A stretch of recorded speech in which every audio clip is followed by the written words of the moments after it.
Analysis. Opinion. Barack Obama is miffed because he thinks he collected the tinder for a booming economy, and events ignited a booming economy and the Donald gets the credit. That's pretty fanciful, as most economists will tell you.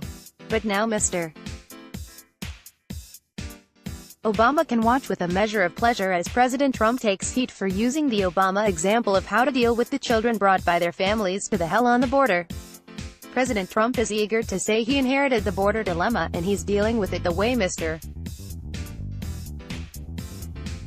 Obama did, including separating children from their parents and putting them in cages in an abandoned Walmart supermarket. This time he's not shooting rhetorical blanks. Even some Democrats, including warriors of press and tube, are beginning to take note that separating the children was first an Obama idea. A CNN interlocutor braced Sen. Tammy Baldwin of Wisconsin with a loaded reminder that many critics of Donald Trump, who are now critical of bunking the children on mattresses within enclosures of wire and steel, made no criticism when Mr. Obama did it, you know. Sen. Baldwin replied, in a voice as bland as a bowl of cream of wheat, on this issue that we get into a moment where we are making progress and then when it stalls we turn around. I think we all need to continue to be focused on it and press it through. The CNN interlocutor, Brooke Baldwin, presumably no kin, attempted to assist the senator in getting into focus, tried the question again. She asked the senator, with precision, whether she had the same feelings about how Mr. Obama did the things, then that she and her Democratic colleagues are so hard on the Trump administration for doing those same things now. You know, in numbers of cases, the senator replied, I remember a constituent was in detention at the border, arguably very inappropriately, and we raised our voices in this instance and many others. The question the senator avoided. She could have at least said, that was then and this is now, was straight to the point. It is a policy, one of child abuse, simply because Donald Trump is executing the policy. Friends of the children on the border, Republicans, Democrats, liberals, conservatives, Jews, Muslims, Hottentots, former first ladies, Sunday school teachers, vicars, rabbis, imams and assorted pundits, have won a considerable victory for the children, and in a short time. The president got the message, and quickly acted on it. That's the way political disputes should be resolved in a democratic republic. But the Democrats are furious. The issue they expected to ride to victory in November has been taken away from them. The quibbling begins. Senator Chuck Schumer of New York, the leader of the Democratic minority in the U.S.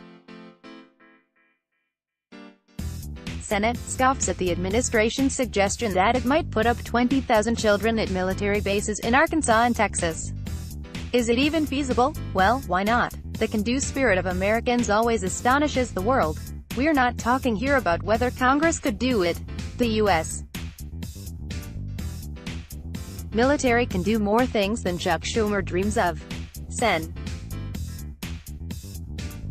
Elizabeth Warren of Massachusetts pipes up that Trump is taking America to a dark and ugly place. Indians have a reputation for courage and ferocious bravery, but Pocahontas sounds scared. She should have a sip of firewater and lie down until she feels better. Secretary of Defense Jim Mattis doesn't sound scared. We have housed refugees, he says. We have housed people thrown out of their homes by earthquakes and hurricanes. We do whatever is in the best interests of the country.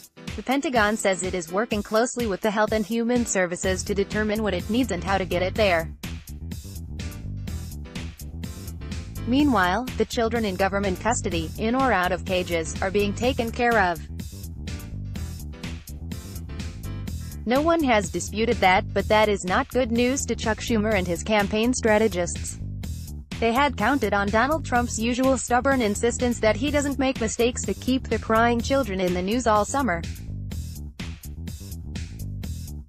The children are safe, sleeping in clean bunks, and eating better than most of them ever had in Central America. They're getting American medical care and for most of them, the first appointment with a dentist in their lives. Their ordeal is separation from their parents, and that's always painful for a child. But they're not at Auschwitz, as some hysterics, such as one former director of the CIA, say they are.